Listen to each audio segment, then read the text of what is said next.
Shri Gayatri tours and travels Chardham yatra complete travel plan. ఆంధ్రప్రదేశ్లో municipal ఎన్నికలకు రంగం సిద్ధమైంది. కసరత్తును మొదలుపెట్టారు ముఖ్యమంత్రి చంద్రబాబు.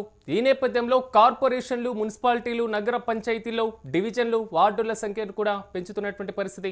ఈ నేపథ్యంలో ఈ పెంపుకు సంబంధించినటువంటి జీవోలను కూడా జారీ చేసింది కూటమి సర్కార్. MS 64-65 జీవోల ద్వారా కమిషనర్లకు కూడా ఆదేశాలు జారీ చేసినటువంటి పరిస్థితి కనబడుతుంది. ఓవరాల్గా తెలంగాణలో ఇప్పటికీ కంప్లీట్ అయినటువంటి నేపథ్యంలో ఆంధ్రప్రదేశ్లో కూడా మున్సిపల్ ఎన్నికల వేడి ప్రారంభం కాబోతుందా? మున్సిపల్ ఎన్నికలకు సంబంధించినటువంటి నగర త్వరలోనే మోగబోతుందా అంటే అవుననే సమాధానం వినబడుతుంది. ఇక ఇదే అంశానికి సంబంధించి మరింత సమాచారం మా ప్రతినిధి వెంకట్ అందిస్తారు. వెంకట్ చెప్పండి, రీసెంట్గా మున్సిపల్ ఎన్నికలు అయితే ఉండవు కాబట్టి ప్రత్యేకమైనటువంటి అధికారులకి పరిపాలనకు సంబంధించినటువంటి బాధ్యతలు అప్పగించారు అనేటువంటి వాదన బలంగా వినపడినటువంటి నేపథ్యంలో మళ్ళీ మున్సిపల్ ఎన్నికల వేడి రాజుకుంటుంది అనేది మాత్రం ఆంధ్రప్రదేశ్లో స్పష్టంగా కనబడుతుంది. తాజా ఈ జీవోలకు సంబంధించిన పూర్తి డీటెయిల్స్ ఏంటి? ఎస్ సిరాజ్, అంటే మనం కొన్ని రోజులుగా కూడా స్థానిక సంస్థల ఎన్నికలు, ఆంధ్రప్రదేశ్ లో స్థానిక సంస్థలు ఎప్పుడైతే తెలంగాణలో స్థానిక సంస్థల ఎన్నికలు ముగిశాయో ఆ తర్వాత నుంచి కూడా ఆంధ్రప్రదేశ్ కు సంబంధించి కొంత ఎక్కువగా చర్చ జరుగుతూ వచ్చింది. అంటే రాజకీయంగా కొంత అంటే అధికార పార్టీలు బలంగా ఉన్నాయి అనుకున్నటువంటి సమయంలో పంచాయతీ ఎన్నికలు కానీ లేదంటే మున్సిపల్ ఎన్నికలు కానీ కొంత తమకు అనుకూలమైనటువంటి వాతావరణం వచ్చిన తర్వాత, అంటే తాము ఎన్నికల్లో ఇచ్చినటువంటి 1-2 హామీలను అమలు చేసిన తర్వాత వాటిని నిర్వహించేటువంటి ప్రయత్నాలు అయితే ప్రభుత్వాలు చేస్తూ ఉంటాయి. సాధారణంగా ప్రతి రాష్ట్రంలో జరిగేది, ప్రతి సందర్భంలోనూ జరుగుతూ వచ్చేది. అయితే ఇప్పుడు స్థానిక సంస్థల ఎన్నికలు, మున్సిపల్ ఎన్నికలకు సంబంధించి 2024 తర్వాత అంటే కొన్ని కీలక వ్యాఖ్యలు అయితే ఎక్కువగా వినపడినటువంటి పరిస్థితి. అంటే ఈ జనగణన పూర్తి కావాలి, అదేవిధంగా ఈ జనగణన పూర్తయిన తర్వాత వార్డులు, డివిజన్లకు సంబంధించి ఒక క్లారిటీ రావాలి అనేది ముందు నుంచి ఉన్నటువంటి ప్లాన్. అయితే దీనికి సంబంధించి కొంత అంటే అటు రాష్ట్ర ప్రభుత్వం కూడా కసరత్, మున్సిపల్ శాఖ మంత్రి నారాయణ గారు వీళ్ళందరూ కూడా కొంత పదే వ్యాఖ్యలు చేస్తూ వచ్చారు. ఇదే సమయంలో అటు జనగణనకు సంబంధించి ఈసీ అధికారులు కూడా కొంత జోక్యం చేసుకున్నటువంటి పరిస్థితి ఉంది. అయితే ఇప్పుడు మళ్ళీ ఎన్నికలకు సంబంధించి ఒక క్లారిటీ వచ్చినట్టుగా కూడా తెలుస్తుంది.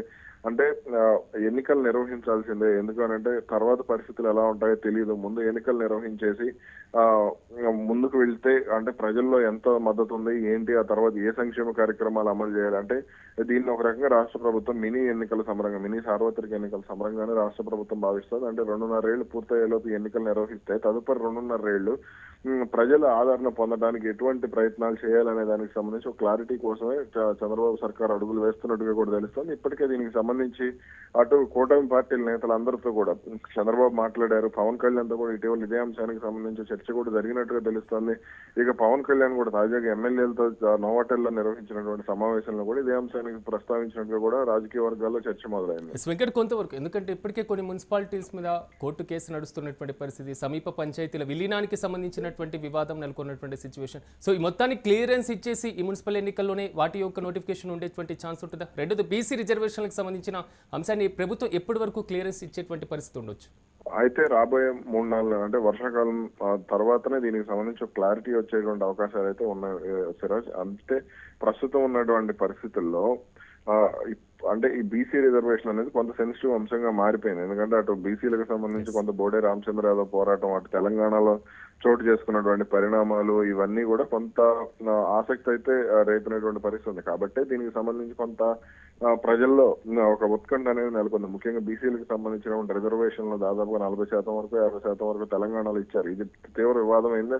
ఆ తర్వాత సుప్రీంకోర్టు కూడా స్పష్టమైన ఆదేశాలు ఇచ్చింది, ఇట్లా రిజర్వేషన్లు ఇంత శాతం మించకూడదు అని చెప్పేసి. కాబట్టి ఇప్పుడు మరి రాష్ట్ర ప్రభుత్వం ఏం చేయబోతుందనేది చూడాలి. అయితే ఇటు బీసీలకు సంబంధించినటువంటి నాయకత్వం ఏదైతే ఉందో వీళ్ళందరితో కూడా ఎప్పటికప్పుడు సంప్రదింపులు జరుగుతుంది. నియోజకవర్గాల్లో ఉన్నటువంటి బీసీ నాయకత్వంతో ఎప్పటికప్పుడు మాట్లాడటమే కాకుండా వారి అభిప్రాయాలను కనుక సేకరించి వెళ్ళగలిగితే మాత్రం అది రాష్ట్ర ప్రభుత్వానికి ప్లస్ అవుతుంది అనేటువంటి భావనలోనే ప్రభుత్వ పెద్దలు ఉన్నట్లుగా సమాచారం.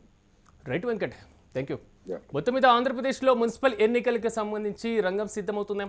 కసరత్తును కూడా మొదలుపెట్టారు ముఖ్యమంత్రి చంద్రబాబు. ఇప్పటికే కార్పొరేషన్లు, మున్సిపాలిటీలు, నగర పంచాయతీలకు సంబంధించి డివిజన్లు, వార్డుల సంఖ్యను కూడా పెంచుతున్నటువంటి పరిస్థితి.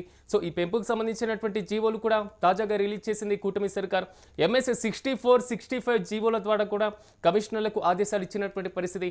అయితే MS 64-65 ఈ 2 జీవోల ద్వారా కూడా సమీపంలో ఉన్నటువంటి పంచాయతీలు కానివ్వండి లేదా చిన్న తరహా ఏదైతే కాలనీలు ఉన్నాయో అవి మొత్తం కూడా మున్సిపాలిటీస్లో, కార్పొరేషన్స్లో, నగర పంచాయతీల్లో కూడా విలీనం చేసి ప్రజెంట్ ఉన్నటువంటి వార్డులు, డివిజన్ల సంఖ్యను కూడా పెంచుతూ ప్రభుత్వం జీవో ఇచ్చినటువంటి పరిస్థితులు కనబడుతున్నాయి. అయితే అతి త్వరలోనే వీటికి సంబంధించిన రిజర్వేషన్ల ఖరారు, ఆ తర్వాత పూర్తి స్థాయిలో మాత్రం ప్రభుత్వం నుంచి పూర్తి స్థాయిలో రిజర్వేషన్ల ప్రక్రియ పూర్తయిన వెంటనే రాష్ట్ర ఎన్నికల సంఘం కూడా నోటిఫికేషన్ ఇచ్చేటువంటి అవకాశాలు అయితే చాలా స్పష్టంగా కనబడుతున్నాయి. ఓవరాల్గా ఈ జీవో ద్వారా మాత్రం ఏపీలో మున్సిపల్ ఎన్నికలకు సమయం ఆసన్నమైందనేది మాత్రం చాలా స్పష్టంగా అర్థమవుతుంది.